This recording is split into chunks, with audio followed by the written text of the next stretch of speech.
रामकृष्ण हरी अलख निरंजन सबदुख भंजन.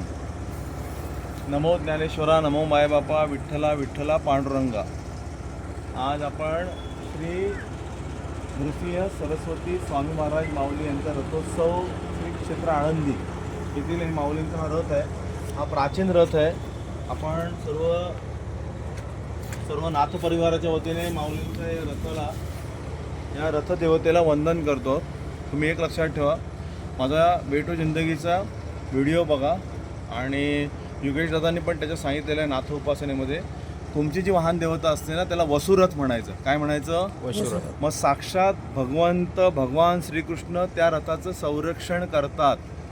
आणि जर ते पटलं तर छोट्या अक्षरात का होईना आपल्या गाडीमध्ये अगदी साध्या कागदावर लाल पेनने लिहून ठेवलं ना वसुरथ तरी सुद्धा चालेल.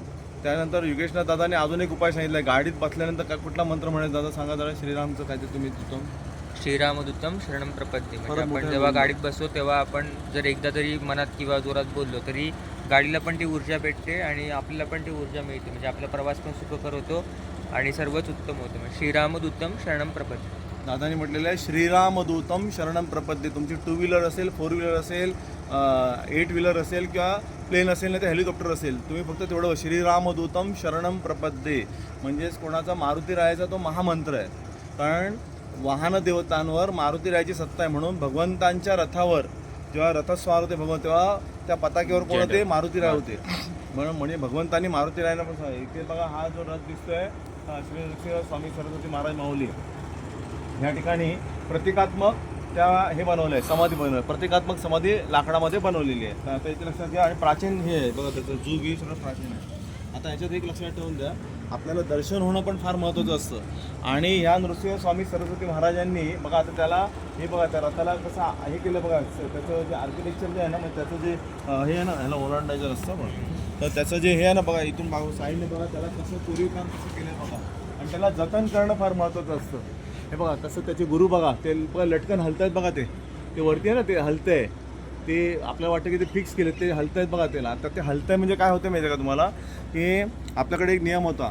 काय होता नियम? तर पूर्वी आपल्याकडे कुठलाही कार्यक्रम असला की पताके लावायचे, कागदाच्या पताका लावायचे. आता ती गेली, आता ती स्टाईल जमा झाली. तसं नाही आहे. तुम्ही कार्यक्रम तुमच्याकडे असला ना तर कागदाच्या घरी पाहिजे मुलांना सांगा कमीत कमी 9 हे बनवा पताका कागदाच्या 9 ते कागद कापून 9 आणि त्याला लावा. तुमच्या कार्यक्रमात कधीही शक्यतो बाधा येणार नाही, शक्यतो विघ्न येणार नाही. हा उपाय लक्षात ठेवून द्या. म्हणून पताकांचा आजही नियम आहे. आता तुम्ही कापडाच्या पताका बनवून घेतल्या तरी चालेल. आपल्या नाथमठाच्या इथे तुम्ही आलात कधी विश्रांत वळला तर त्या ठिकाणी माऊलीच्या आळंदीच्या या क्षेत्रामध्ये आनंदी आळंदीमध्ये कागदाच्या आपल्या कपड्याच्या पताका आपण बनवून घेतले त्याही चालतात. ठीक आहे. पण आता इथे दुसरं हे जे लटकन दाखवलं तुम्हाला, आता हे लटकन काय करतं तर लक्षात ठेवा त्या ठिकाणी दृष्टीचा भेद करतं. म्हणजे दृष्टबाधा त्याला आता ह्या रथाला दृष्ट लागू शकते ना, का नाही लागणार? कारण याला एवढी वर्ष मेंटेन केलं आहे. आणि हे लाकूड जे आहे ना ते त्यातलं बरंचसं लाकूड शिसमचं आहे, सागाचं आहे, ओरिजिनल.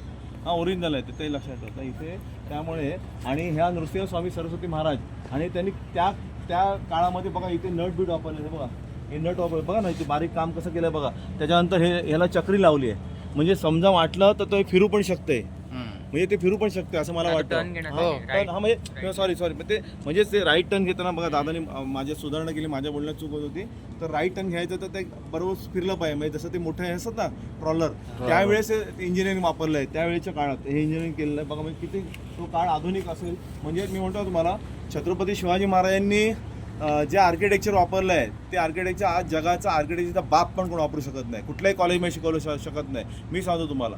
कारण का छत्रपतींचं इंजिनिअरिंग वेगळं होतं, आर्किटेक्चर वेगळं होतं. आणि त्याचबरोबर छत्रपतींबरोबर असलेले जे काही हिरोजी महाराज इंदुरकर माऊली म्हणजे हिरोजी माऊली इंदुरकर वगैरे किंवा जे काही स्कल्पचर असतील किंवा जे आर्किटेक्चर असतील ते अलग होते. त्यामुळे त्यांच्याशी चॅलेंज कोणच करू शकत नाही. आता थोडा व्हिडिओ मोठाच होतो आहे पण राग मानू नका. आणि किती बारीक काम हाताने केलेलं आहे हे त्यावेळेस अशा मशीन नव्हत्या. बरोबर मला तरी वाटतं. म्हणजे त्यावेळेस त्या काळात मशीन नव्हते, सगळं बारीक हाताने काम केलेलं आहे आणि किती सुंदर काम केलेलं आहे. तर असं या ठिकाणी आम्हाला दर्शन मिळालं माऊलींच्या रथाचं. तर रामकृष्ण हरी माऊली हे बघा आता इथे बघा तुम्हाला दाखवतोय. म्हणजे माझ्यासारख्याच्या मनात मोह निर्माण होऊ शकतो ना की हे आपण पण घेऊन जावं, घालायचं किशनने घेऊन जावं तर पाप लागेल 84 पिढ्यांचं. कारण का हे अधिष्ठान आहे आणि लक्षात ना. आणि मी आता परत ठेवतोय ते ह्या सगळ्यांच्या डोक्याला हात लावून आलं ना, हां ते हे बघा सगळ्यांच्या डोक्याला हे लावून ते ठेवलेलं आहे. ते इथे माऊलींचं आहे ते आलं ना. आता आपल्याला अधिकार नव्हतो. आता दुसरी गोष्ट, नृसिंह स्वामी सरस्वती महाराजांनी इथून अक्कलकोटच्या स्वामी समर्थ महाराजांची किमया जाणली आणि जगासमोर ती किमया आणली. आणि अक्कलकोटचं स्वामी समर्थ महाराजांचं अधिष्ठान जगाला समजावून देणारी पहिली महाशक्ती म्हणजे नृसिंह स्वामी सरस्वती महाराज, हे विसरू नका. आणि आळंदीमध्ये त्यांचे स्थान माऊलींच्या मंदिराच्या गणेश दरवाजाच्या बाजूला 11 पावलानंतर ते स्थान आहे. वरती पहिल्या माळ्यावर त्यांचं स्थान आहे. आणि परत आपल्या ह्याला आपण जे माधुकरी घेतो ना, त्याच्या माधुकरीच्या मागच्या बाजूला पण त्यांचं स्थान आहे. तर आपण ते दर्शन घेऊ शकतो. रामकृष्ण हरी माऊली. थोडा व्हिडिओ मोठा झाला आहे, क्षमस्व परमेश्वर. आदेश अलग